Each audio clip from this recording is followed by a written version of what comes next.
Welcome to Development Control A. I just have a few things to say before we move to the formal agenda for today's meeting. The formal legal standing of this meeting, is being held under Government Statutory Instruments, Local Government England, the Local Authorities, Coronavirus, Flexibility of Local Authority Meetings, England, Regulations 2020. To take account of these regulations, Bristol City Council has produced a set of virtual meetings procedure rules, VMPR, and these are available on our website. This means that the decisions made by the committee will have the same standing and validity as if they had been made at a meeting in City Hall. Members of public who have submitted written public forum statements, I can confirm that your statements have been circulated to all members of the committee prior to the meeting. They've been read by all members of the committee and will be taken into account when the decisions for each application are made. We do not, however, at this stage have the facility to enable any members of the public to address the committee. Members of the public, although you will see a number of different people on your screen during the course of the meeting, only myself and the other councillors will make the decision on each application. Members of the committee, would you please ensure that your sound is muted when you are not speaking? When you have spoken, please remember to mute your sound again. When you wish to speak, would you please indicate by using the Zoom raised hand facility? I will invite each of you to speak by way of a queue system. When you speak, if you do not have the councillor prefix on your Zoom nameplate, which you all do, would you please introduce yourself as councillor and name? If you are leaving the meeting or returning to the meeting, would you please ensure that I'm aware of this by requesting to speak? Moving a vote. When moving a vote, would you please indicate as above you wish to speak and wait until I ask you to speak? Please then clearly state what you are moving, particularly for the benefit of the public. The first vote for each application should, of course, be the officer recommendation. If you are seconding a motion, please again clearly indicate you wish to speak and wait for me to call you. This again is particularly for the benefit of the public. Voting. I will call each councillor in turn by name. Please state clearly if your vote is for, against, or abstain. This will ensure that the vote is accurately recorded and enable members of the public to properly observe the vote. Do you have any questions from councillors? Thank you. And a warm welcome to anyone who's watching this meeting, members of the public. We will have an official comfort break after the second application, between the second and the third one, for 10 minutes. So if you lose us, then we will be back. Okay, welcome everyone. First of all, do we have any apologies for absence or substitutions? No, Chair, I think all councillors are present. Thank you. Declarations of interest. Do we have any declarations of interest? No. Minutes of the previous meeting, which was Wednesday, the 22nd of April, 2020. Chair, sorry to interrupt. I had raised my hand for a declaration of interest on the electronic. Sorry, for some reason, that's not appearing at the bottom of my screen. Oh, sorry, it's on my list. I can see my hand. It is. It's appearing in a different place. I think Zoom platform has slightly moderated changed itself overnight. Apologies, Steve. Please go ahead. Okay. Not sure how relevant this really is, but just for complete openness, in a previous job some years ago, I've worked on joint projects with both the Park and the Southmead Development Trust, who are both applicants today, but I have no current connection with either of them and I'm not predetermined on either application. Thank you, Steve. Minutes of the previous meeting. Minutes of the previous meeting, Wednesday, 22nd of April, 2020. Does anyone have any comments they wish to make? Could I then sign those as the correct record of the previous meeting? Okay, Thank you. I have no dissension there. Brilliant. In that case, we move to our appeals. When we look at the appeals which have been lodged and are awaiting decision, I'll hand over to Gary, please, if you could lead us through this. Thank you. Thank you, Chair. On this occasion, I wasn't planning to share my screen or talk at length about this, but members will be aware of the report in front of them that sets out the appeals that have been made, the ones scheduled for hearing or inquiry, and also the decisions that we've received. In my opinion, there's no notable decisions, so nothing for me to dwell on there. The only brief update I wanted to give you was that members will be aware that there are a number of appeals relating to Hamilton House that are still running. And I think at the last meeting, the date of the hearing was put at the beginning of this month. I think I advised you at the time that we were very confident it wasn't going to happen then for very obvious reasons. So in the report, you'll see there's a revised date of the 2nd of June. I understand that's very much a provisional date or a review date. I'm not aware of any specific arrangements to have a virtual or remote hearing because that's the process that you would have to go through. So if there's any update on that in the meantime, of course, we'll update members. But aside from that, Chair, that's my update this time around on appeals. Thank you. Has anyone got any comments on appeals or questions? Okay, thanks. We then come on to enforcement cases. Not too many on there, Gary, but anything you want to highlight for us? Not in particular, Chair. There's 3 notices served since the last meeting relating to 281 and 283A Gloucester Road, which I think was referred to at the last meeting. So again, I'm not sure whether a revised or corrected notice has been served, given that that was so recent. And then also notices served at 41 Alma Vale and 36 Woodstock Road. So happy to take any questions that committee members may have. Okay, members. And I have Councillor Stephen Clark. Thank you, Chair. It's actually the conflict of interest item. I hadn't realised until I read the public forum that David Freed was involved with as an ownership issue around Tavistock Road. I previously acted for David Freed in a past life, but I have no, it doesn't predetermine me in any way. Thank you. Jeremy, did you catch that? I made a note of that, Chair. Great, thank you very much. Anybody, anything to do with enforcement?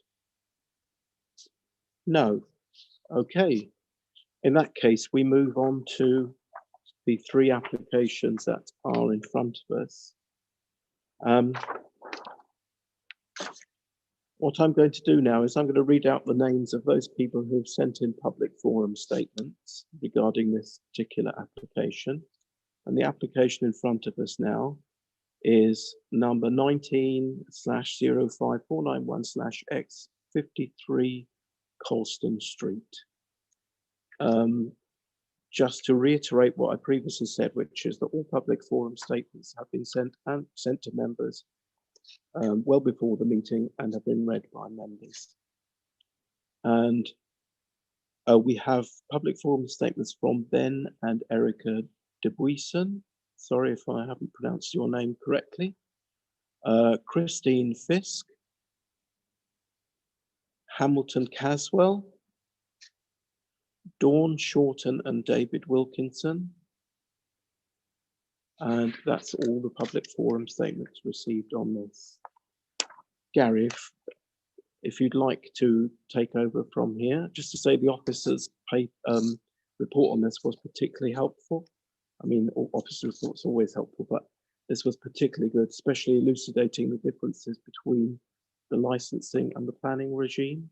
And I just wanted to commend the officer without naming that officer, obviously, but to say thank you very much. Gary, over to you. Thank you, Chair. So only a very brief introduction from me, really, before handing over the case officer. As members may either recall or certainly will have seen from the report, this is a site that has had a bit of history with us, with the committee, and there has been a previous appeal decision around these kind of issues. And like I say, you have a detailed report before you, but I'll hand over to the case officer now to give her presentation. Thank you.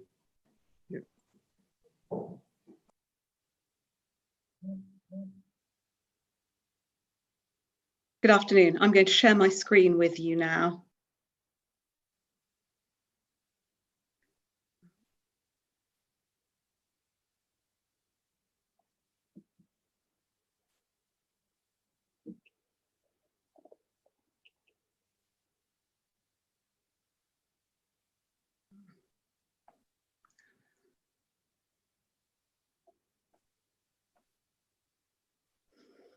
So this application has been referred to committee due to the high number of objections received from members of the public.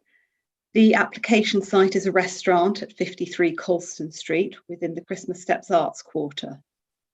The applicant proposes to increase the opening hours from a midnight closing time to 1 AM on Fridays and Saturdays. Officers have carefully considered the objections from the members of the public and also the evidence submitted by the applicant, which includes an acoustic report. And officers don't consider that there's any evidence to warrant an outright refusal of the application. However, clearly noise and disturbance is a key concern in the case, as members will have read. And the officer recommendation is to approve the case, but to issue a temporary permission for 1 year only. And that would be subject to a number of conditions, including monitoring and mitigation measures, which I'll come on to. For information as set out in the officer report, a variation to the applicant's licence has been granted by the licensing committee, allowing the extension of hours, and the same extension of hours as is now applied for. However, it's important to note that planning permission is still required for the amended opening hours as well. So whilst there is an overlap between some of the issues that planning and licensing look at, they are still very clearly two separate regulatory regimes.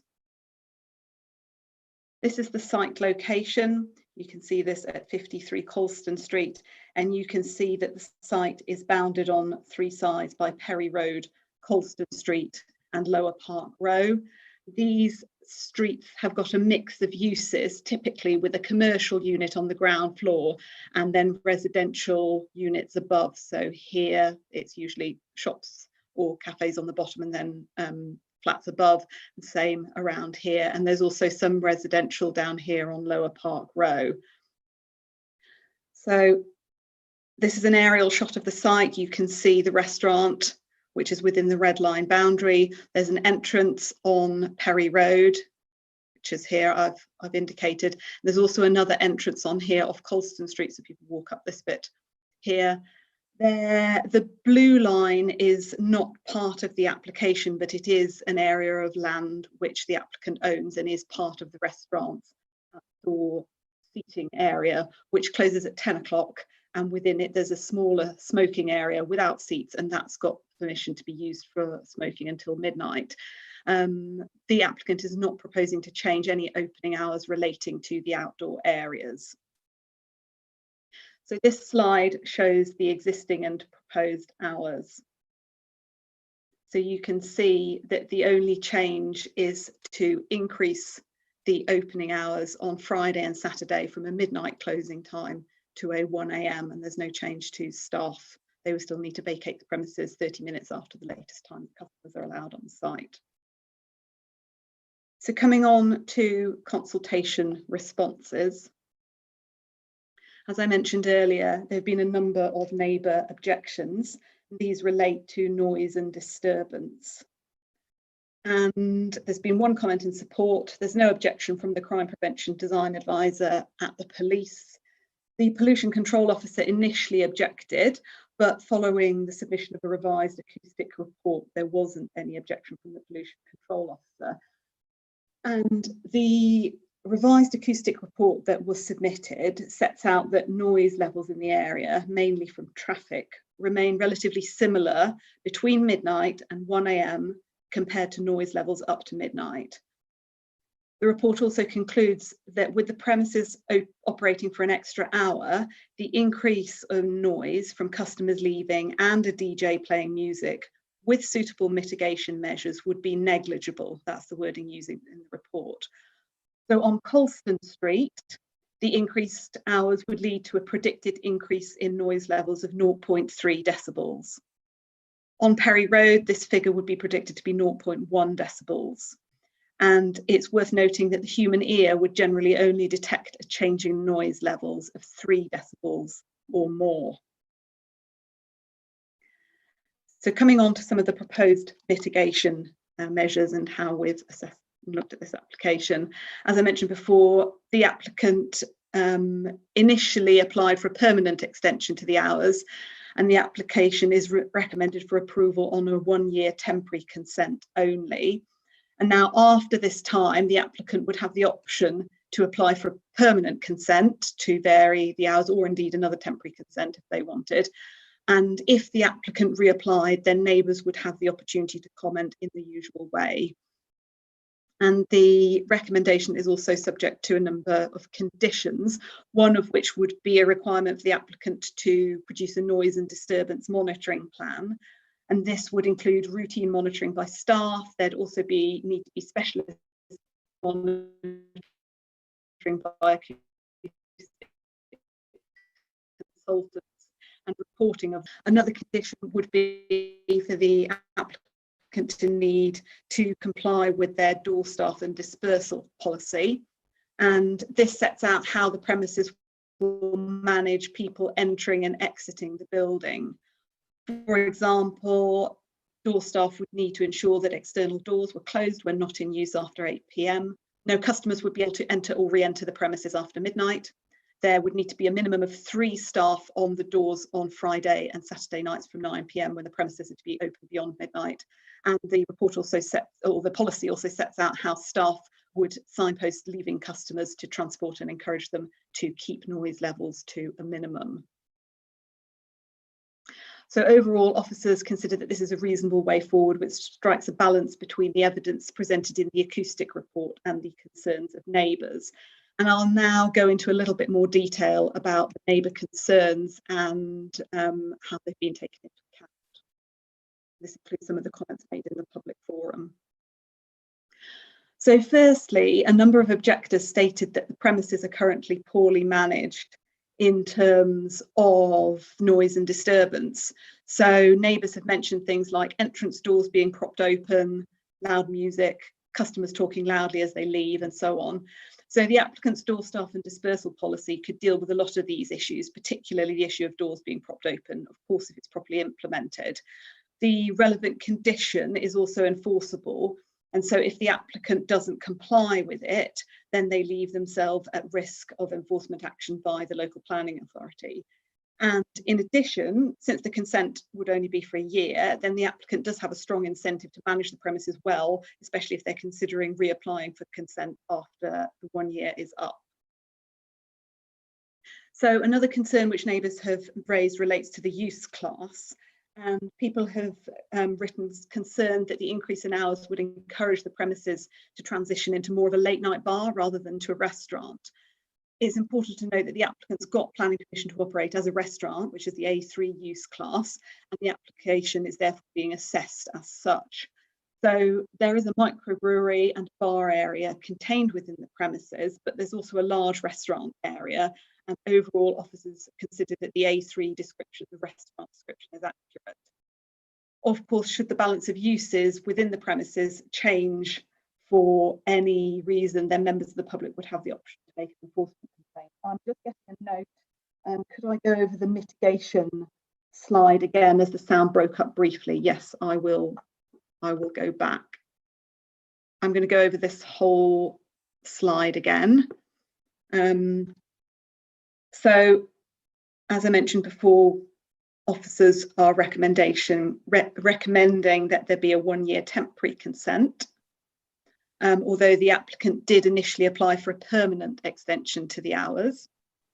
And after the temporary consent is up, or just before, then the applicant would have the option to apply for a permanent consent to vary the hours. And if the applicant reapplied, then neighbours would have the opportunity to comment as usual. And the recommendation is also subject to a number of conditions, two of which I've just put as bullet points here. The first being that the applicant needs to provide a noise and disturbance monitoring plan. And this would need to include routine monitoring by staff, specialist monitoring by acoustic consultants, and also reporting of the monitoring undertaken to be submitted to the local planning authority. Another condition is that the applicant needs to adhere to their own submitted door staff and dispersal policy, which sets out how the premises will be managed, and particularly with regards to people entering and exiting the building. So, for example, staff would need to ensure that external doors are closed when not in use after 8 p.m. No customers would be able to re-enter or enter the premises after midnight. There would need to be a minimum of 3 staff on the doors on Fridays and Saturday nights after 9 p.m. when the premises are open beyond midnight. And the policy also sets out how staff would signpost customers leaving to transport options, and also encourage them to keep noise levels to a minimum. So officers considered that with everything taken together, this is the reasonable way forward, which tries to strike a balance between the evidence presented in the acoustic report and also the concerns of neighbours. So hopefully that was okay. Everyone could hear me on that. Yeah, I can see Gary nodding. Thank you. So I was just talking through the neighbour concerns, and I'd talked through the first couple of points. And so I talked about the transition to the late night, or potential concerns about going to a late night bar. Next point is a number of people had raised that the acoustic report was undertaken at a quiet time of year, and so how can that be representative of more busy periods? And the explanation in simple terms is that the noise levels of customers talking are calculating using an assumed decibel level for one person talking with a raised voice, and then this is multiplied by the number of customers. And then that number of customers could of course be more than the people present on the night that the acoustic report was undertaken, which is what's been done. So the total noise from customers is then compared to a measured background level, which was measured on the night the acoustic report was done, and that includes cars passing and so on. So hopefully that explains how the results were extrapolated as such. A number of neighbours have raised concerns about noise from deep bass music and queried how this was taken into account in the acoustic report. So deep bass music is not specifically addressed in the acoustic report, but an assessment of music noise from a DJ playing within the premises is included in the acoustic assessment. And the report proposes mitigation measures of not leaving doors open. And this, coupled with suitable control of music levels, should ensure that residents will not be affected by any music from the premises, let alone deep bass music. So just coming on, again, a lot of people talk about the volume levels in general. Several objectors have raised the issues of how you could hear loud music coming from the premises. And the report explains how music levels would not be significant compared to the existing background noise levels from road traffic. Again, that's providing doors are kept shut. It's worth mentioning that the report mentions 2 complaints, which were from December 2019, which were both found to be due to the Perry Road entrance door being wedged open.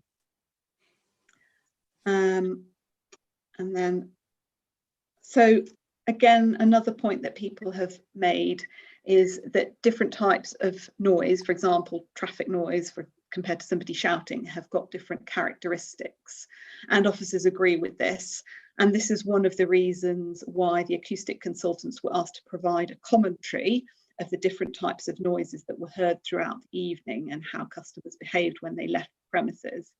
So it can be seen that there was a variety of different noise types in the area, and that noise from customers talking is just one type of noise amongst a variety of different levels of noise. But the evidence within the report did show that this would be within acceptable limits. I mentioned the outdoor area briefly. Neighbours have made some comments as part of public forum talking about outdoor areas, so I just wanted to clear up any confusion here. There's not going to be any change in the way that outdoor areas are managed. There's a seating area which has got permission to be opened until 10 p.m. and this is secured via a condition on the existing permission, and that wouldn't change. There's also a designated smoking area, and that's not part of the seating area in that it doesn't have any seats in it, but it is contained within the outdoor area. This has already got permission to be open until midnight, and that's not proposed to change. And that opening time until midnight is stated in the outdoor management plan, and that was approved as part of previous consents. And that hasn't changed, and adherence to that will be conditioned again. So the applicant would need to comply with their outdoor management plan. People, finally, have suggested that a sound limiter be installed on the premises. This is an issue that's best covered as part of the licensing regime. Now, the licence contains a condition which states that if officers of the council witness noise at a level that causes unreasonable disturbance to the occupants of any properties in the vicinity, then a noise limiting device shall be used in relation to all sound amplification equipment. So it has been thought of, but it's not something that's best covered under the planning, it's better covered under the licensing regime. So in summary, for the reasons set out in this presentation and the officer report, then the recommendation is for the 1-year approval subject conditions. So thank you. I'm happy to try and answer any conditions, any questions that you might have. And also we've got the pollution control officer here to answer perhaps more technical questions about the acoustic report. Thank you. Thank you. Could I? That's great. Thank you very much. I feel really very much better educated than I was at the start of that. I have 5 hands up. Okay, right. I will take them as I've got them on the list here. So it's Councillor Wright first. Thank you, Chair. Can you hear me okay? Yes. Great, okay. I wanted to ask a question about smoking and the so-called non-seating area. Could you bring up I think it was the first slide, which showed a big red perimeter and a smaller blue perimeter off the side? Yes, I can share my screen, and actually I've got another slide which I could probably show you, which has the outdoor seating area in it. So I'll show both of those. I just need to share my screen again.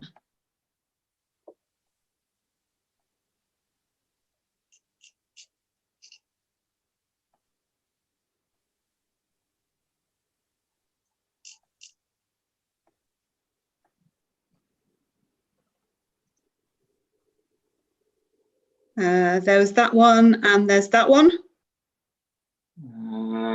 Yes, that's sort of good enough. I think it was, yeah, the neck, that's the one. That's the one, yeah. So is the blue area being described as the non-seating area? There is seating. Can you see my arrow there? There's seating in these areas here.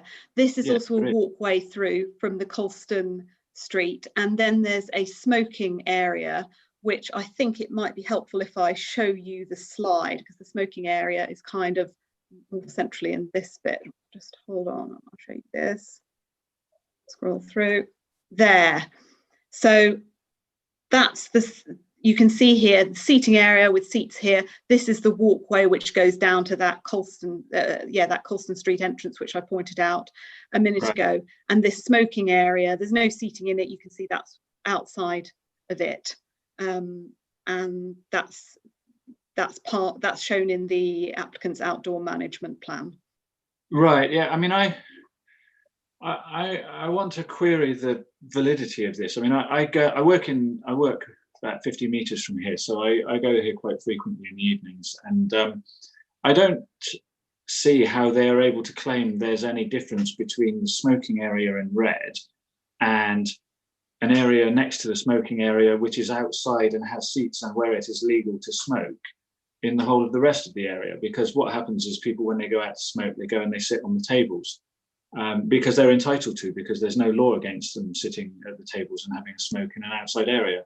And I've never seen anyone be stopped from smoking on those tables. Indeed, I'm quite surprised to hear that the red area is considered the smoking area and the rest isn't, because in all my many years of going there, and we're approaching nearly 20 years since I've been going there now, I've never seen anyone moved on from the tables under the grounds that it's not a smoking area. So I question whether this is, this is actually a real thing that they've described here. Basically, what goes on is that the whole of that outside area is used as a smoking area.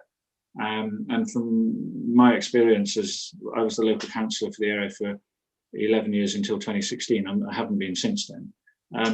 That is where a lot of the complaints come from. And I don't quite see how they're saying that only the red area is the smoking area.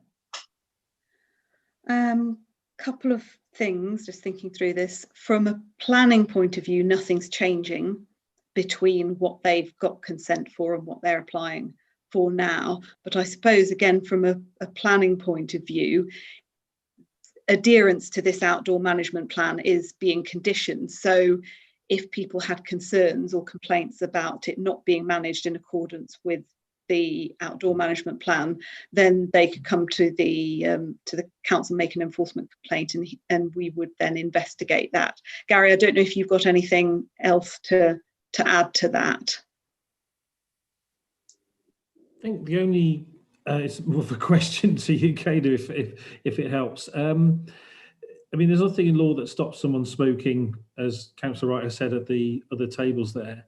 I believe, though, that there's an hour's limitation for people using the outdoor space, but does that allow people still to smoke when the outdoor spaces are closed? And therefore, is that the reason for the limited area, the red area? So after the outdoor area is closed for eating and drinking, are people still allowed to smoke outside, but only within that red zone, if within the demise of the site? So it's just a...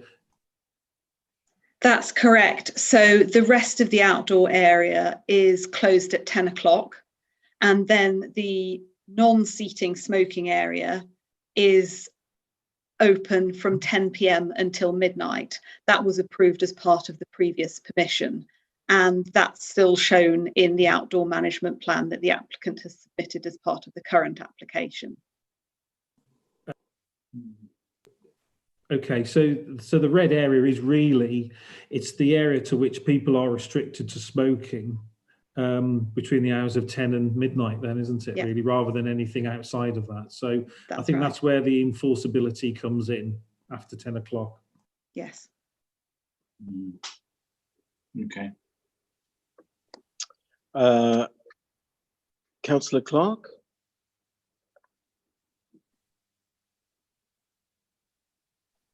Thank you, Chair. So just a clarification really for the planning officer. I think you said that they had to clear the premises half an hour after the last time they could be there. Does that mean if the licensing is changed to 1 o'clock in the morning, then they have to clear the premises by 1:30? That's for staff. So yeah, I can go back to that slide, which was there. So staff need to vacate the premises 30 minutes after the latest time that customers are allowed on site. So currently, staff need to be out by 12:30. And if this was approved, then staff would need to have cleared by 1:30 on Friday and Saturday nights. And what time would the customers have to have left? They would have to be gone by 1 o'clock. Yeah. So customers would have to have left the premises by 1 o'clock. Yes, that's right. Yeah, and then staff half an hour later. Oh, okay. So currently, customers need to be have left by midnight on all nights, apart from New Year's, which is a little bit different. Sorry, I'm showing my ignorance here, but I thought a 12 o'clock license meant that you could order drinks until 12 o'clock, and you then had a drinking up time after that.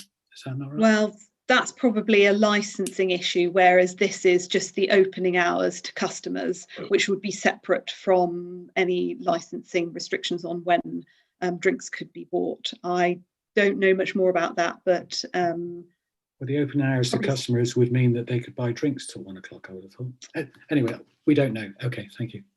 Yeah, I think it's probably more of something for the license to control than anything else. Councillor Smith.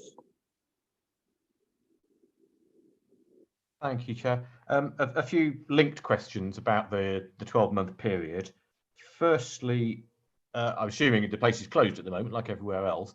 Would the 12 months start from today, or would it start from the first time they open until 1 o'clock on a Friday? Second, why 12 months? Would a shorter period not allow an adequate test as to whether this works or not? And third, at the end of that period, will it come back, or can we make sure it comes back to this committee, assuming that they want to apply for a longer term change to the condition? So in answer to your first question as to when the 12 months starts from, it's the second option you said. So it's from when the premises reopens. Everything kicks in from when the premises reopens and when they start that increase in hours. So there'd be a condition on there for the provision to produce a monitoring plan, and that monitoring would only start once they'd implemented the increase in hours until 1 o'clock. And that has been written into the conditions. The second question was why a year? It's a good question. We don't always issue temporary consents. They're relatively rare, but we felt that a year was able to take account of the whole cycle of a year, if you like. So that includes Christmas, New Year. It would include a summer period when perhaps things were a little bit different. People have their windows open and things like that. And it also takes account of perhaps quieter periods in sort of the winter months outside the Christmas period. So you're getting the whole spectrum of things. So that was really our rationale for the year. In response to your third question as to whether the case could be taken back to the same committee after a year, that would depend on, firstly, whether the case was called in, or also whether we got a lot of neighbour comments and objections, which might cause us to take the case to an agenda meeting. So that's all I can say about that. Gary, would you want to say a bit more about bringing it back? I'm happy to commit that. I think this is a site that committee have looked at least twice now, if not 3 times, and it's it's a delicate balance, isn't it, really? So I'm happy to commit that in the event that the applicants, if they get permission today, if they then seek to either make permanent or extend that arrangement, that we would bring it back with the assessment reflecting on how the previous 12 months has gone. So I'm happy to commit to that. Thank you. Councillor Breckles. Thank you, Chair. Given that licensing have already granted permission, how would, if we were to refuse it, how would that stack up if it went to appeal? Because I mean, if licensing have already said go ahead and extend the hours, and then we say no and we go to appeal, they could use the fact that licensing have said go ahead against us. So how's that going to work? What are our real choices here? So on that one, the 2 regimes are separate. So one can't predetermine the other. So it may seem unusual to the person on the street if the same council refuses permission after it's approved something similar, but that's totally legitimate because it's under a different legislative framework and considering different issues, albeit as we covered at the last meeting as well, that there is a degree of overlap, of course. So it's absolutely legitimate for the local planning authority to make its own decision. The key thing I would add, though, is that it has to be made on planning grounds and evidence-based. And I think our report sets out what the evidence base is and what the balance of issues is. But of course, as individual members, you're entitled to take your own opinion on that. But the key point I need to stress is that your decision has to be seen as completely independent to the decision already made by the licensing committee on the licence. Thank you. Councillor Stevens. Thank you, Chair. Planning Officer, thank you for that, and thank you for excellent description in your report about the difference between licensing and planning. My question relates to protecting the amenity of the residents there for disturbance outside of 0 degrees. And secondly, the success of the other local shops in the area that rely on a tourist trade quite often and need the area to look nice. So on the second one, Dawn Shorten and David Wilkinson have written in, and we've carefully read their representation, and they're worried about lots of litter and other detritus, and that being worse with this extra hour of drinking. So my first question is, if this was granted, what would the shops need to do to make sure there was evidence for, in a year's time, for that to be considered as material for planning? And my second question relates to the noise and the residents. What would the residents need to do so that in a year's time there was evidence that then could be considered by planning? I've got one other, actually I'll give you the other question as well. This is an area that the noise said it's a lot of traffic, and therefore the extra noise from 0 degrees is negligible compared with the traffic. There's a chance that that traffic will dramatically reduce in the future depending on how the clean air zone is implemented. Is that when will that be material? At the moment, we don't know if it's going to be a ban or a charging zone, but possibly in a year or 18 months' time, we will do. Will that be material then? So that's 3 questions.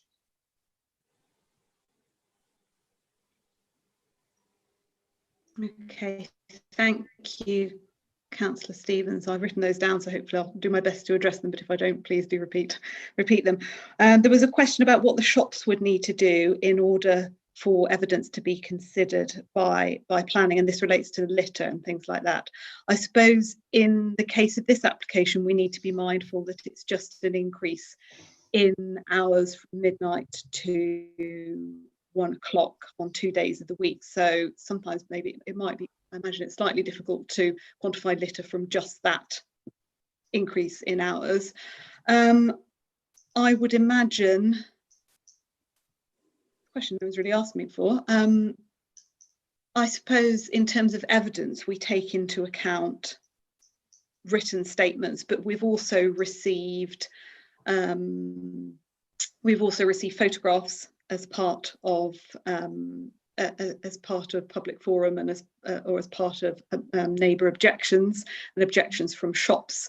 So also people are sometimes encouraged as part of enforcement to keep things like noise diaries. And I suppose, I'm thinking aloud here, Gary may wish to jump in on this, that people could keep a bit of a diary, a photographic diary of what had occurred at different times of the year, and then they could submit. Similar for residents, we hear the term noise diary, and that's a detailed account of when noise and disturbance has happened and what the nature of that has been, and that could be submitted to us and forms a record which we then can look into more. Does that answer your first 2 questions? And Gary, do you have anything to add? Yes, so the first one is to take photos of litter and stuff like that, report that and provide that in a year's time. And the second one is to keep noise diaries and similarly provide that in a year's time. Yeah. Gary, or indeed Mark, Pollution Control Officer, do either of you two have anything you could add to that before I come on to the last question? I'm happy that you covered that issue, yeah, so nothing further to add. Unmute yourself, Microphone Mark. is off, Mark. Your microphone. Okay. What? Sorry, can you hear me? Yes. Yes. I would say, as well as keeping a diary, it would be useful if the residents could, first of all, contact 0 degrees themselves, which I know residents have done so in the past, and also our neighbourhood enforcement team, and just follow the normal noise complaint procedures if there are issues during that year. Okay, thank you. Then coming on to your third question, Councillor Stevens, about the clean air zone that's proposed. I suppose there's always going to be changes in an area, and we have to balance maybe thinking about changes that could happen in the future to thinking about what's happening now. So the current application is based on very much on the situation as it is and current traffic noise. The applicant does have to undertake a noise monitoring plan, so that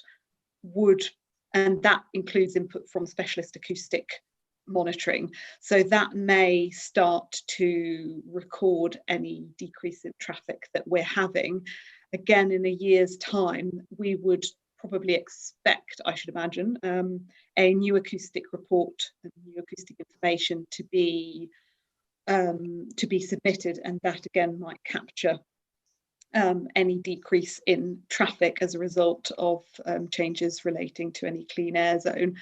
After that, can I hand over to Gary to talk about how we deal with this issue of future changes? Certainly. I mean, as a committee, you'll be aware you can only make a decision based on what you have before you and what policies and circumstances are at the current time. I know the clean air zone or potential clean air zone has come up a number of times over recent months for obvious reasons. In the last couple of months, we've had a bit of an indicator through an appeal decision that was received. If you just bear with me, I'll just check the date. It was 20th of February, that's right, so fairly recently.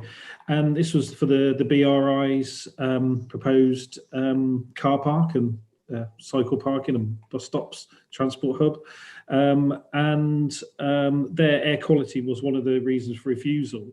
But without going into that case itself, the planning inspector considered the issue of air quality, and on the matter of the clean air zone, they said that there was obviously going to be a beneficial impact of the clean air zone, but they concluded that part of the decision letter by saying, whilst this may be the case, i.e. the improvement, the scheme has not yet been approved and cannot be considered to be committed. Therefore, I give limited weight to this consideration, so the clean air zone. So that's not to say that we should give it limited weight. That's just quite a strong indicator from central government's appointed inspector that at this point in time, in considering that issue, the clean air zone can't be given anything more than very limited weight. Okay, so just to conclude, to take account of the clean air zone, we have to be committed. It doesn't have to be in place, but we have to be committed to it. And the other thing is, obviously, if we consider the situation at the moment, the traffic is very quiet. So there must be a bit of a leeway onto, we're at exceptional circumstances. So there must be a bit of a leeway regarding consideration of traffic noise. I've finished now. Thank you, Chair. Thank you. Yeah. I see no more hands up, so we now move to, unless anyone wants another question. No? Okay, we move to discussion then. Put your hand up if you would like to comment. Open the discussion.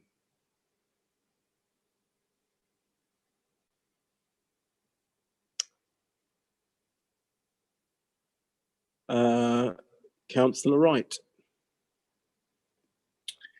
Thank you, Chair. I'm mindful of the fact that when I was a councillor for this area, 0 degrees was often trying to get extensions, and as the resident responses note previously, they've always managed to be fought off. I'm also mindful of the fact that in the last meeting,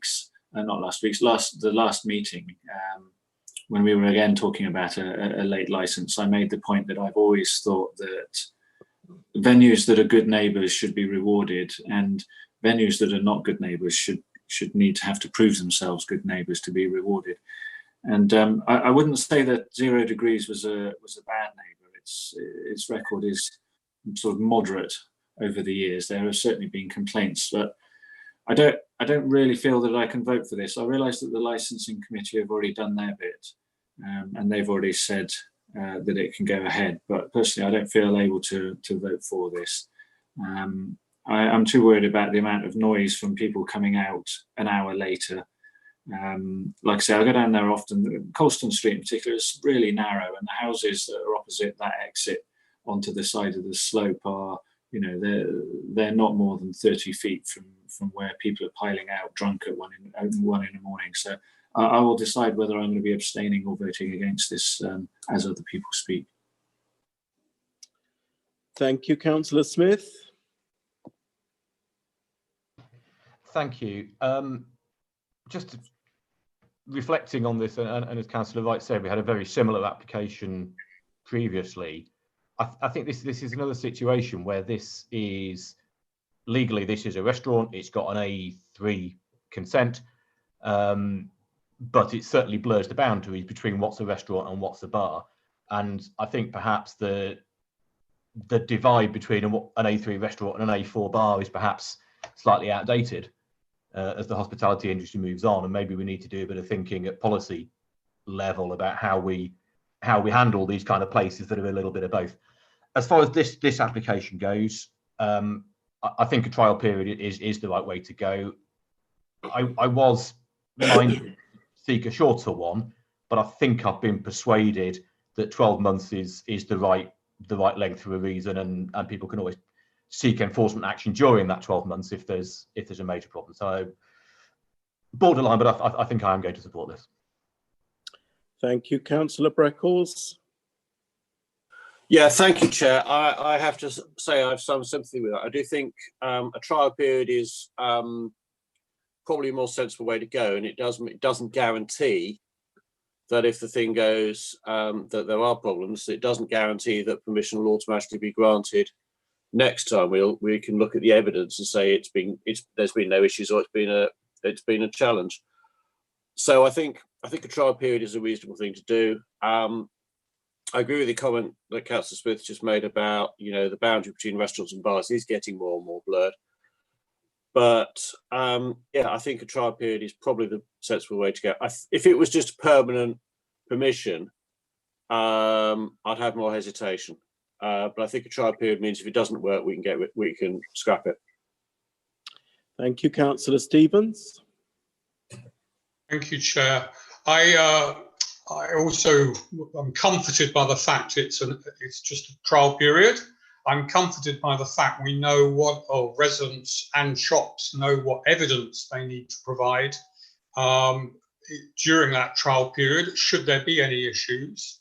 I'm also comforted by the fact that I've had more time now to read up on the differences between licensing and planning, and the planning officer put in some good comments there.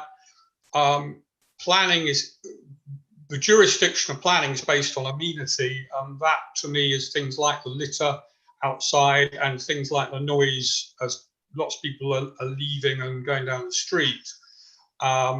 So whereas licensing is the detail, what's happening inside. So for that, I think I'm going to vote for the 1 year trial period. Thank you. I see no further comments. So can I assume from that someone would like to propose the officer's recommendation? We will test that. Councillor Davis? Yeah, I'll propose the officer recommendation. Thank you. Councillor Hickman? I'll second it.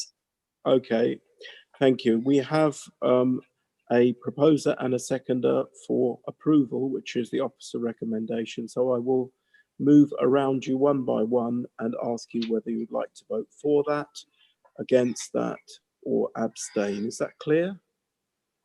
Thank you. Okay, Councillor Windows. For. Councillor Wright. Against. Councillor Shah. For. Councillor Hickman. For. Councillor Stevens. For. Councillor Goggin. 4. Councillor Breckles, 4. and myself 4. Is that 9 votes? Oh, me as well. I'm 4. You've missed Mike, me. You've missed sorry. me out as well, Chair. Okay, Councillor Clark, you are 4. 4. And I Councillor was Day- also missed off, Chair, but I'm also voting 4. Right, I'm going to start that again, and this time I'm not going to use the list of participants up here because it keeps changing all the time for some reason. I'm going to move around the screen as I see it. So I begin. Councillor Smith. 4. Councillor Breckles. 4. Councillor Stevens. 4. Councillor Clark. 4. Councillor Davis. 4. Councillor Hickman. 4. Councillor Shah. 4. Councillor Goggin. 4. Councillor Windows. 4. Councillor Wright. Against. Myself 4. So the officer's recommendation to approve has been agreed. Right, correct, Chair. 10-1. Thank you. Is that okay, Jeremy? You have the correct numbers? 10-1, Chair. 4. Great. And I have learnt a lesson about how not to use that revolving applicants thing at the top side of my window when voting. Then we move on to our next one.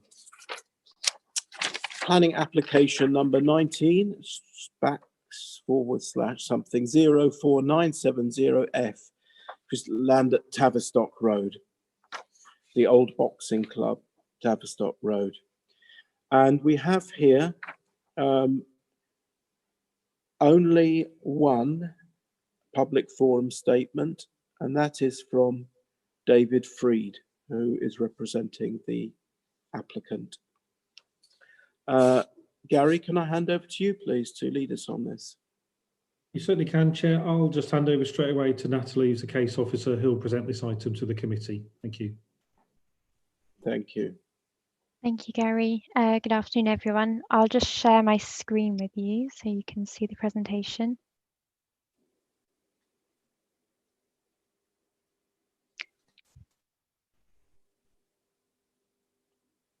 Can everybody see that? Okay, so yes, this application is land at Tavistock Road, and the application proposes the demolition of the existing building at the site and the construction of 12 1- and 2-bedroom apartments with associated works.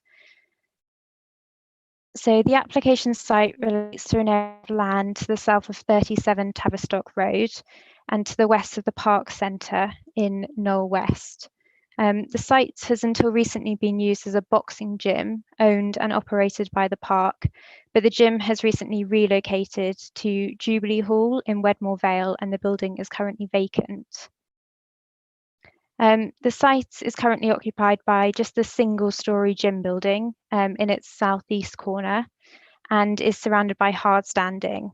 Access to the site is gained via a dropped curb off Tavistock Road, and the site's not allocated within a local plan for any particular land use, and it's not located within a conservation area. In terms of planning history, there is no relevant planning history for the site specifically. However, there was a pre-application inquiry for its redevelopment for residential. But just to provide a bit of context, so the land adjacent to the sites at the park is currently subject to a live hybrid planning application. So this seeks full planning permission for the extension and improvement of the existing leisure centre, and then also outline planning permission for the erection of a new secondary school and associated sports facilities. So while this obviously isn't subject of this application, our application site being here, it does provide some context, and the applicant and owner of the land are the same. In terms of the application before us, so the application seeks full planning permission for the demolition of the existing building and the construction of 12 1- and 2-bed apartments and associated works within one building. The development proposes a mix of 6 1-bedroom flats and 6 2-bedroom flats arranged over a 2.5-storey T-shaped building. Both pedestrian and vehicular access to the site would be gained off Tavistock Road, with vehicular access providing access to 8 car parking spaces to the rear of the building via an undercroft. Outdoor, there'd also be a communal bike store with 18 cycle spaces, 2 separate visitor cycle spaces and a communal bin store. And then outdoor amenity space is proposed through a combination of communal and private amenity space. This would be predominantly located in the southeast corner of the site, where there are 12 private planters proposed for each flat. And this is surrounded by some communal seating and landscape planting.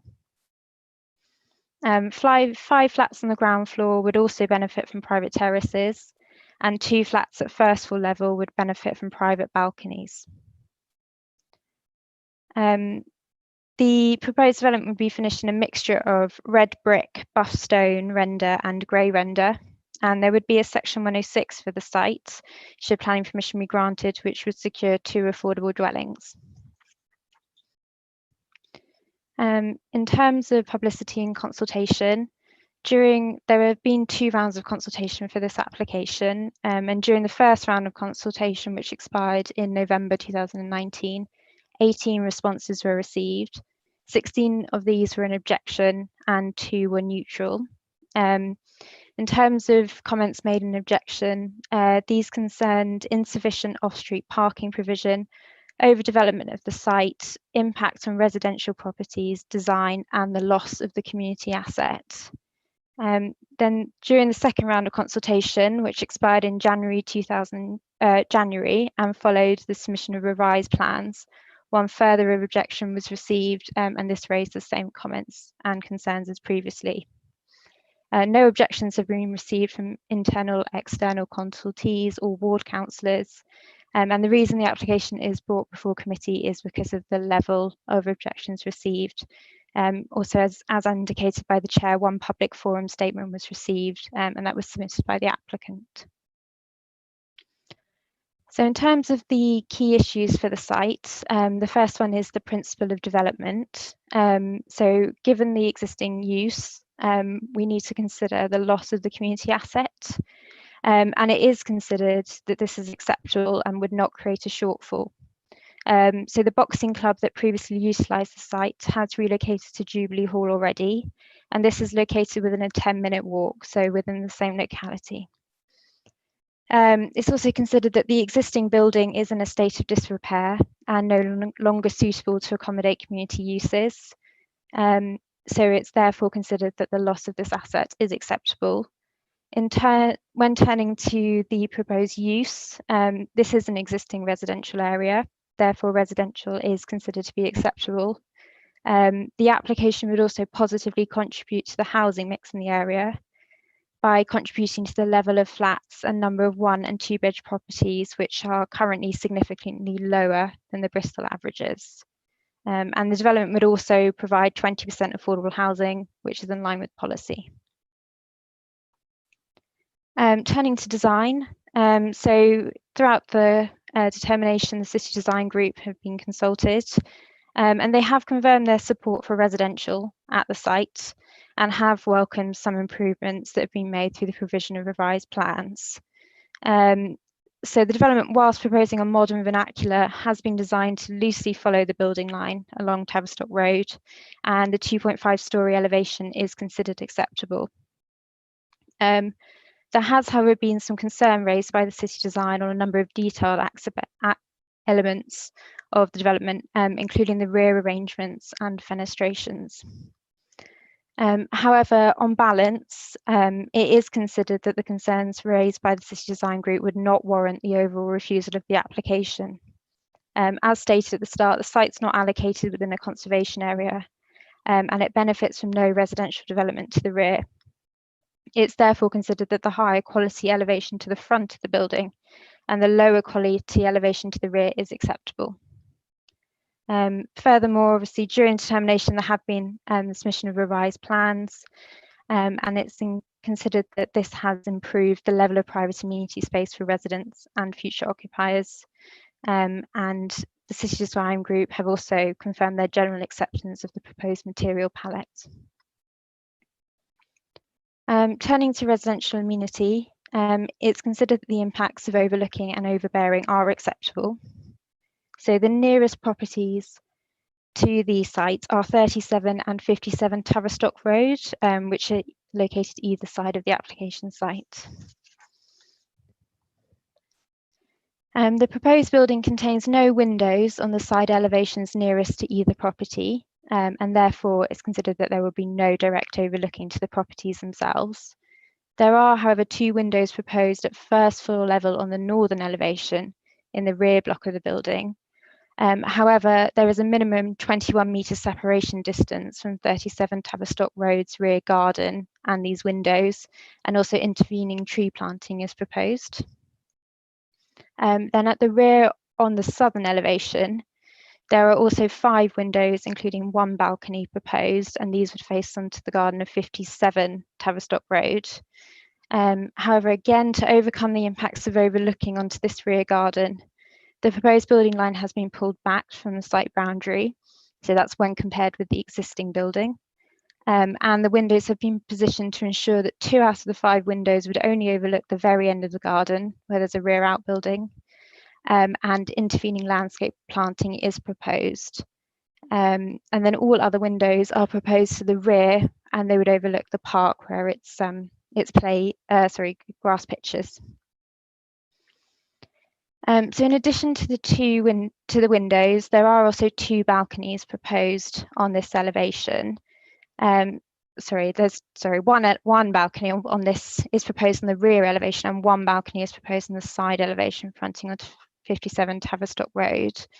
Again, to reduce the impact of overlooking of these 2 balconies, privacy screens are proposed to prevent future occupiers from directly overlooking the adjacent garden. The side balcony has also been angled to draw views to the rear of the site and the park playing fields where no residential development exists. So on here, these are indicative views, and they are also were provided prior to the relocation of 1 balcony. So this balcony to the rear here is now proposed on the rear of the building, so it's only 1 balcony on the side. In terms of amenity for future occupiers, all proposed dwellings would meet the nationally described space standards, and it is considered that the level of private amenity space is now considered to be acceptable.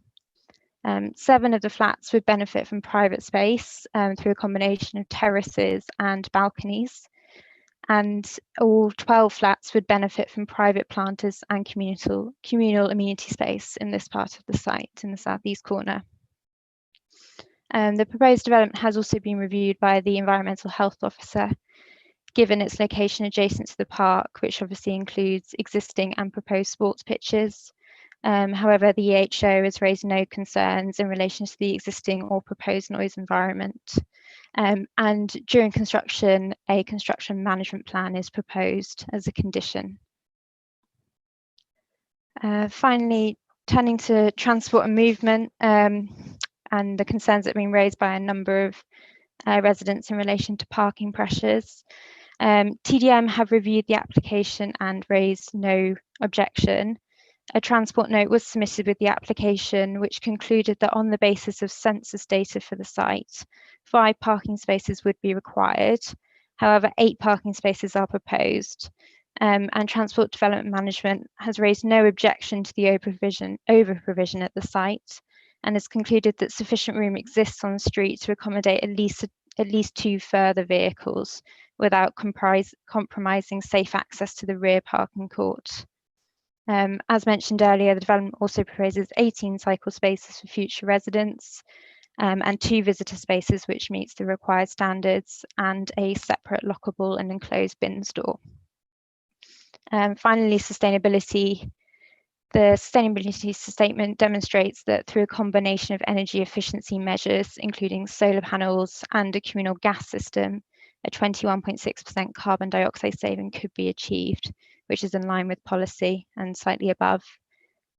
The application is therefore recommended for approval, subject to the conditions outlined in the committee report and the signing of the Section 106 for affordable housing provision. Thank you, Chair. Thank you, Natalie. Okay, so we move to questions now, please, if you have any. Councillor Stevens. Okay, I'm just trying to find in the report.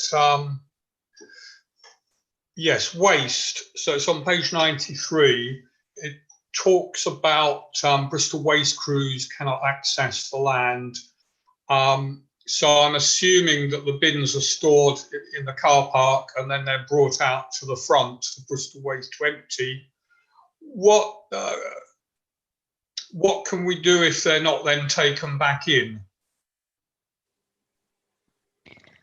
So that's correct. So there's a store out the front of the building, and a drop curb is provided to enable the bins to be taken out.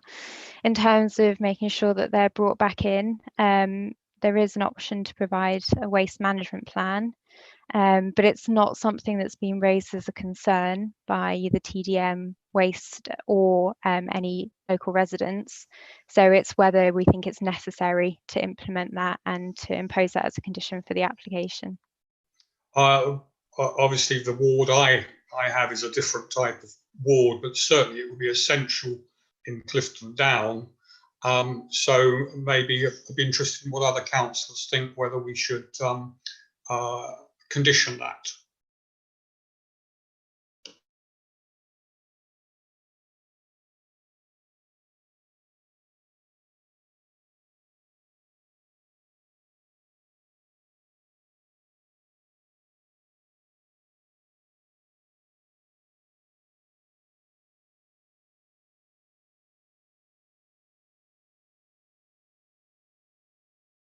Everything seems to have stopped.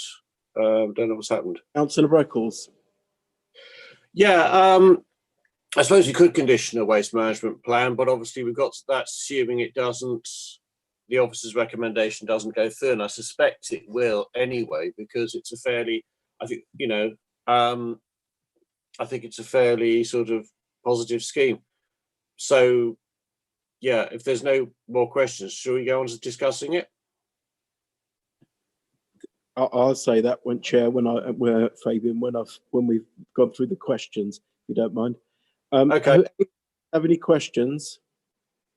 Not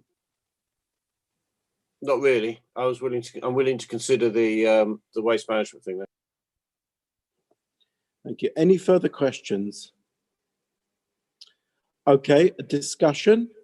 Who would like to open the discussion?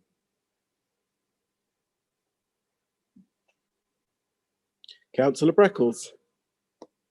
Yeah, I think the sort of the benefits outweigh any sort of potential harm. I think it's I think, you know, looking at the current site, it's quite, you know, the current building is quite an eyesore. This is quite a tidy development that fits in with the roof line of the existing properties, and I think, you know, over time I think it'll be seen as a huge improvement. It also provides small accommodation, which is in short supply in this area. Neither of the local councils have objected. That suggests that they don't see a problem with it either. Yeah, I think we should vote for it, and that's what I'll be doing. Thank you. Further points? Councillor Stevens. Thank you. Fabian's raised the point that the local councillors haven't objected to this. They haven't asked for the waste management plan to be included, so they are much more in touch with this type of location than I am. So I will support this and leave it at that. It's good. Thank you. Any further comments? Councillor Davis. I'd like to propose the officer recommendation. Do I have a seconder for that, please? I can second that. Okay, Councillor Sure. Councillor Shah, I'll accept that.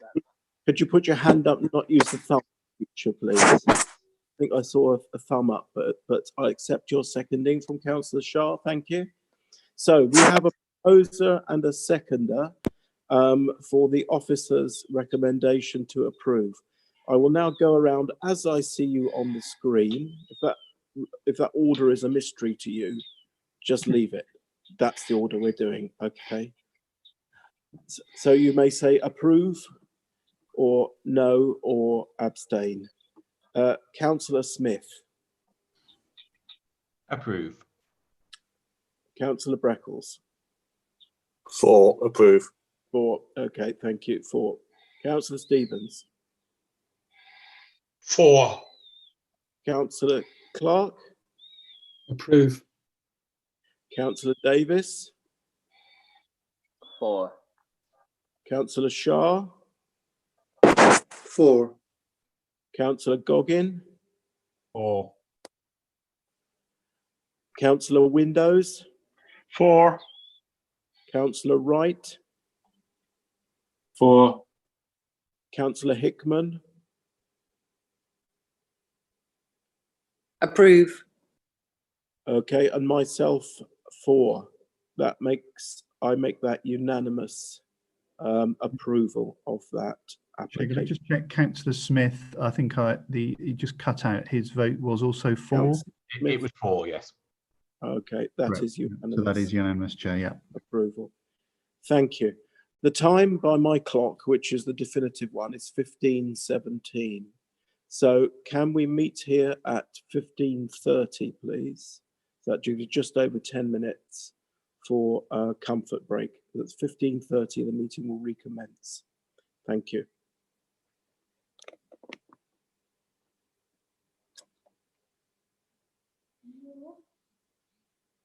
So, yes. Oh, actually, a coffee would be nice, please. Yes.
Welcome back, everyone.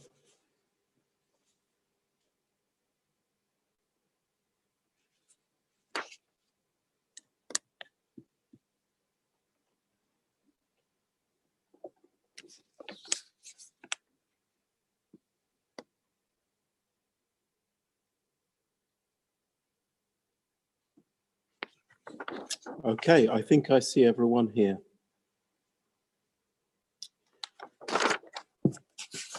So we move on now to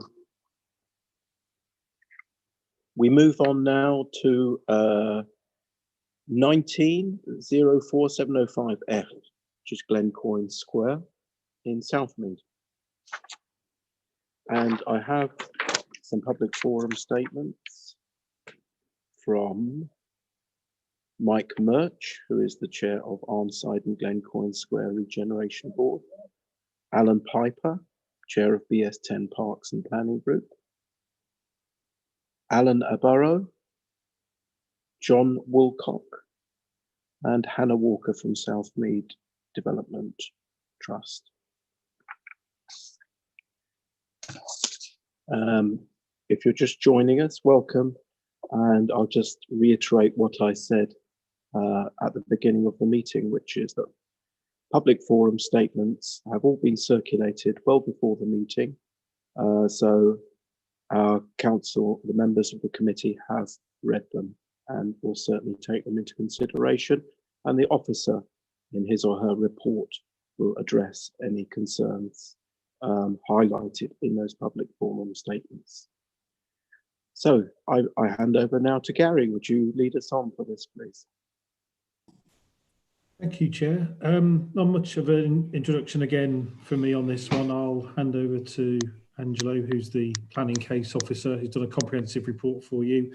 Only thing I'd add is obviously a significant development proposed in an area in need of regeneration, but Angelo will cover the main planning points in his presentation. So I'll hand over to him now. Thank you. Thank you.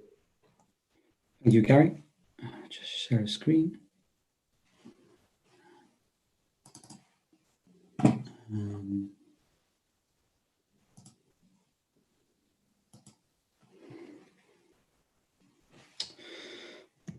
Okay. It's just an aerial image of Glencoyne Square, which is part of the planned interwar estate of Southmead. It's the heart of the estate, with streets radiating away from it, with many communal buildings around the square. To the south, you've got the Arnside district centre. Just outline the level of representations. We've had a total of 33 comments in support and only 5 objections, mainly focused on increasing vehicle traffic and a loss of the open space. There's also been letters of support from the local ward councillors. I just thought it would be worthwhile to outline what the key planning policy issues are for the site. Currently, the site is allocated as open space under BCS 9 and DM 17. And those policies only permit development which is ancillary to open space. So this proposal is clearly contrary to that policy. But as you can read in the officer report, great weight is being given to the positive benefits of the scheme, such as the additional housing, new public facilities, and obviously the potential regeneration benefits, which there's a hook in the local plan in terms of BCS policy 3, which designates Northern Arc regeneration areas, which Southmead is within, encourages higher density and mixed forms of development in accessible locations. Just so our members are aware, under the local plan review, it was proposed to have policy DCS 14, which covers central Southmead. And it's still at early stages of preparation, the local plan, but it indicates a policy direction. So members, unfortunately, only give this limited weight alongside the other material considerations, but it's just so you're aware of what's happening in the future. The policy is being shaped by the Southmead Community Master Plan, which is detailed in the officer report, and sits within the central Southmead area, and it tends to be developed for a mix of affordable and private housing alongside community uses. Moving on to the scheme itself. Okay. As proposed layout, which is 2 wedge-shaped buildings to the southern section of the site, with community uses in orange on the ground floor, which is a new library and a health centre. The brown is a small live-work units, and the rest of the buildings will be 120 1- and 2-bedroom units, and of course a new open space. Moving on to design. To ensure appropriate density is achieved, and it's approximately 95 dwellings per hectare, the site in the master development is up to 5 stories to enable some form of new open space. This does result in a large 5-story building, which will have the most significant impact on the character of the area by virtue of surrounding buildings being predominantly the maximum 3 stories in height. The choice of materials are predominantly brick and render, which is acceptable and for the location. And while there are some additional materials which are slightly unusual, such as the grey cladding that can be seen here, there's considered to give additional interest and variety to the scheme. I just want to point out in my officer's report on the amendment sheet, you'll notice on the first section of the conservation area impact on heritage assets, I stated it would cause harm, but that's incorrect. There's no harm caused. There are 2 heritage assets, the churches, to the side here. Clearly, there will be an impact on views to the churches because of, at the moment, the site is open space. But officers consider that the impact on the setting of these heritage assets is negligible. Angelo, could I just ask you a little more slowly, please? Okay, sure. Thank you very much. It's all great stuff, but it's complex. Thank you. Right, okay. I just want to include a slide on affordable housing, just to avoid any confusion. The development is not strictly compliant with policy BCS 17. We're not securing any affordable housing under this planning application. The applicant is proposing 85% affordable, but we won't secure this under a Section 106 agreement due to the viability appraisal by Savills concluding that a scheme with no affordable housing would produce a significant negative land value, and the inclusion of any affordable housing would increase this deficit even further, jeopardising the delivery of the scheme. Therefore, technically, the applicant could proceed with no affordable housing in the future, but it's highly unlikely in the circumstances because the application, the development will be funded by affordable housing grants and other agreements in place between the council, Homes England, and the future landowner. Just to clarify, in terms of climate change, we've worked incredibly hard to achieve a policy-compliant heat hierarchy system. As initially submitted, the applicant proposed electrical heating. Following significant negotiations, the applicant is now proposing a hybrid system of air source heat pumps and ground source heat pumps. Moving on to the highways mitigation, highway officers are satisfied that the traffic impact will not be significant, but they have requested the following mitigation to ensure that the development promotes sustainable transport and mitigates the increase in population. The total of 72,500 will be secured under a 106 agreement. So there's an error in the officer's report regarding the bus stop figure. That was stated as 100,000. The actual figure is only 58,000, and the TRO is actually 5,913 due to an increase in inflation instead of the 5,700 figure. So the obligations will secure travel management plan management for the residential and health centre, upgrading the 2 bus stops, traffic regulation order, and the community sum for drainage, which is yet to be finalised. So while the proposed development will result in the loss of the important open space. Angelo, yeah. Sorry to interrupt again. Would you just speak a little more loudly, please? Okay. Yeah, thank you. So essentially, do you want me to go over the mitigation again, highways mitigation, or?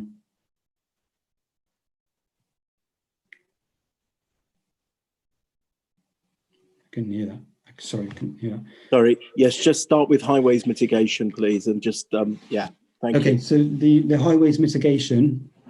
The highway officers are satisfied with the traffic impact, not be significant, but they've requested the following mitigation to ensure that the development promotes sustainable transport and mitigates the increase in population. So a total of 72,500 will be secured. There's an error in the officer's report in terms of bus stop, the contribution towards bus stops. It's not 100,000, it's 58,000, and the correct figure for the TRO contribution is 5,913. So those measures listed on that slide will be secured under the obligations. So to conclude, while the proposed development results in the loss of important open space, the benefits of the scheme outweigh this impact. The additional dwellings help with improving the mix and balance of units to serve the community, and there are new community facilities and open space which will be of benefit. So officers are recommending approval and request delegated authority following this resolution to secure the legal agreements and complete a full set of planning conditions. I'll pass it back to you. Thank you.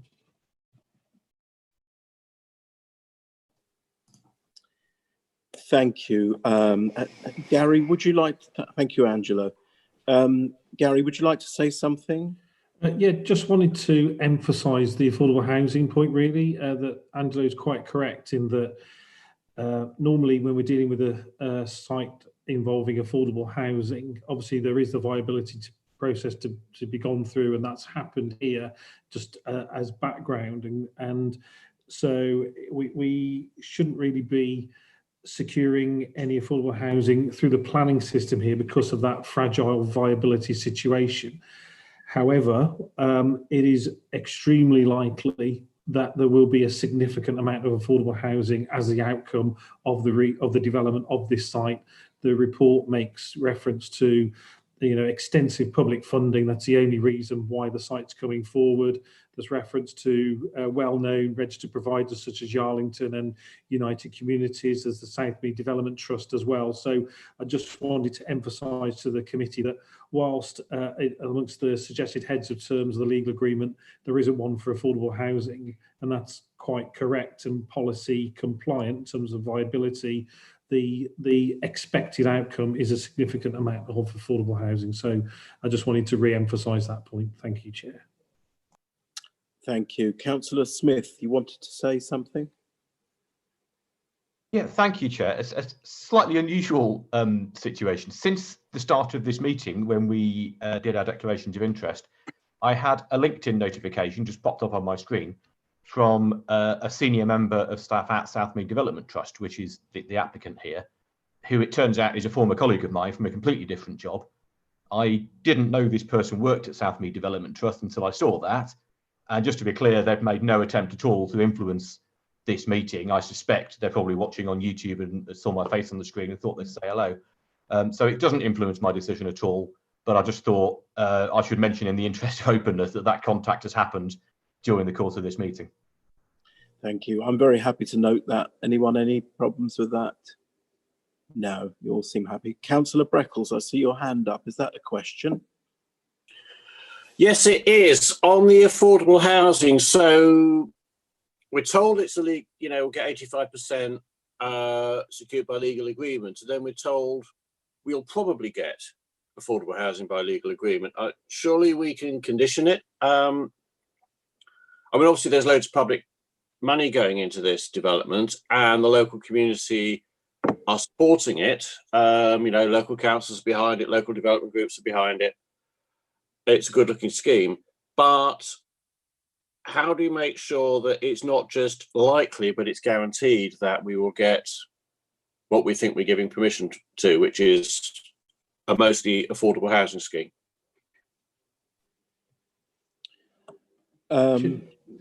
Angelo, sorry, Chair. Shall I answer that one? It's yes, Gary, do before. Yeah, it's. I'm not sure. Angelo, maybe you can identify where the reference to the 85% affordable housing is in the report and what it says. So if Angelo could just check that while I'm talking, that'd be great, just to confirm. There is there's the pure policy position, which is if a scheme cannot deliver affordable housing through and be deliverable, then the local planning authority should not be seeking it through the planning system. There is also the outside the planning system, there's the practicality in that grant funding often cannot be put towards scheme. It has to be additionality. So if a planning permission is securing a certain level of affordable housing, then the grant funding can only apply to affordable housing on top of that amount.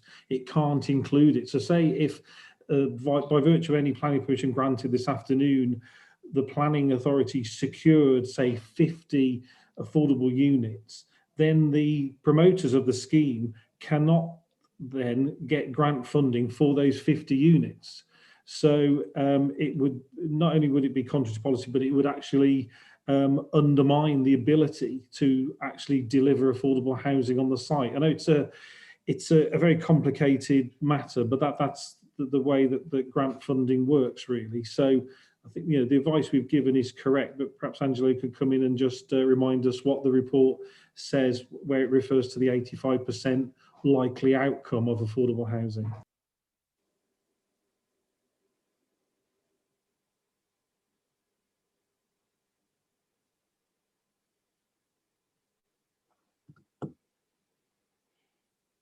It's at the top of page 124.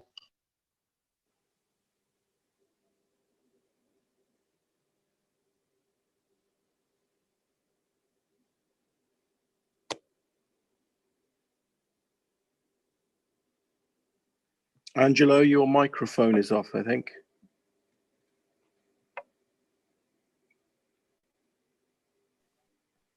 Yes, sorry, excuse me. Yeah, no, the councillor's right. It is at the top of 124. Essentially, so we aren't, so there's no affordable housing secured via the planning permission in terms of the housing grants and the obligations that the applicant has with the registered providers. It is proposed that they will provide 85%. That's separate from this planning application itself, and only 15% will only be private housing due to the land value. So predominantly those arrangements in place separate from this planning application will deliver the affordable housing. But because it's not viable, as Gary said, we won't be able to secure via a condition or a planning obligation because it's concluded that it's not viable. So to clarify then, Chair, confirm what we've said to you verbally this afternoon doesn't deviate in any way from what the report says. So the report does refer to 85% affordable housing, commenting what the applicant has confirmed, but then it does go on to say the viability report says the site isn't viable, and that the planning obligations manager, Jim Cliff, is satisfied that the development will not be able to provide affordable housing through a Section 106 agreement, but the likely outcome is that a significant amount of affordable housing will be provided through grant funding by virtue of that. So I'm happy with the advice we provided there, Chair. Thank you. Yes, so am I. I mean, we're here to determine policy compliancy, not the ultimate outcome of the scheme. That obviously is between those who are the business people behind this. Do we have further questions? We don't have further questions. I move then to discussion. Councillor Breckles. Yeah, I think it's potentially an excellent scheme, and I think one of the big attractions of it is if it provides smaller housing, then people who need to downsize but want to stay in the community and stay in the area because they're established there can do that, move into one of these units and release family housing back to families who are in desperate need of adequate sized housing. So I think it's in that respect it's great. I like the design. I think it's it'll lift the area, and I just think you've got to listen to local people. All the local development groups are behind it. The councillors locally are behind it. I think we've got to give this the go-ahead, so I will be supporting it. Thank you. Councillor Hickman. I just wanted to say how much, like Fabian, I like the design. I think it's really attractive, and we're often faced with stuff that really, doesn't make one's heart sing. So it's great. And I also really like the heat pump. So it's a great thing, certainly.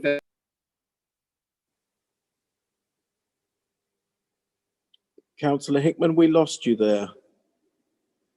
Don't worry, I've finished. Thank you.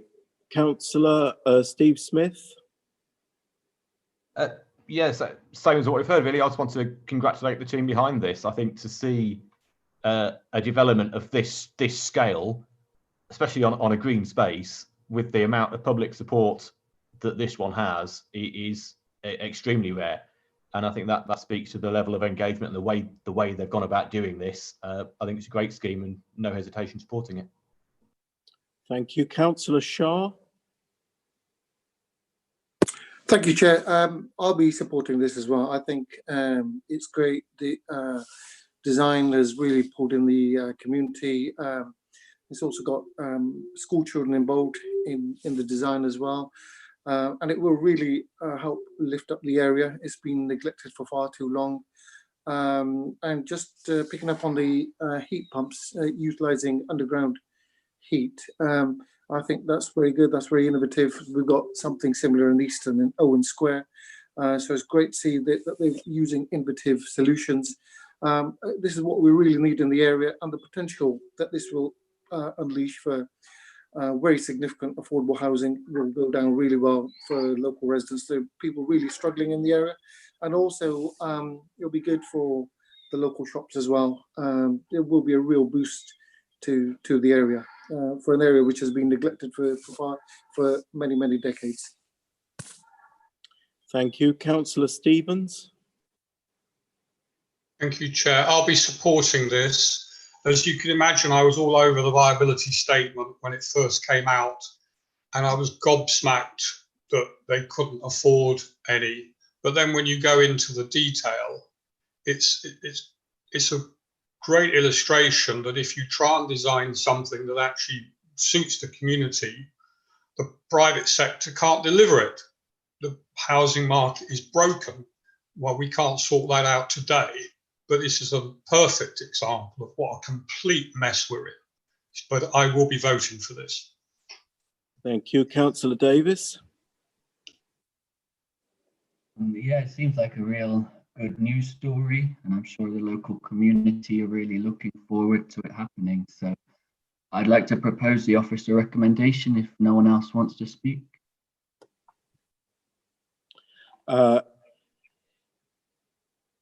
Okay, I have, you'd like to propose the officer recommendation, which is to grant, subject to the conditions as laid out in the report. I have Councillor Breckles. Is your hand set? Do you wish to second? Yes, I'd like to second that.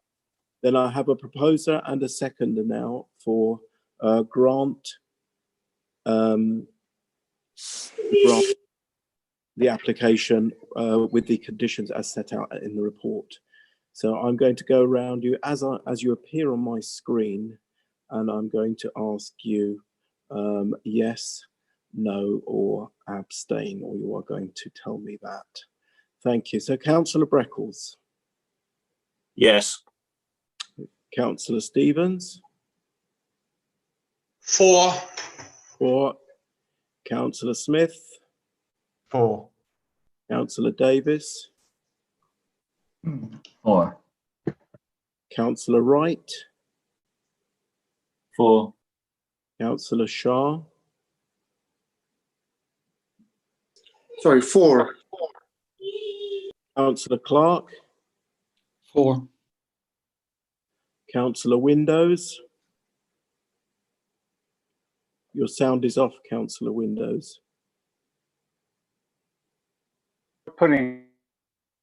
I made sure it was on. For. Well, thank you. Councillor Goggin. For.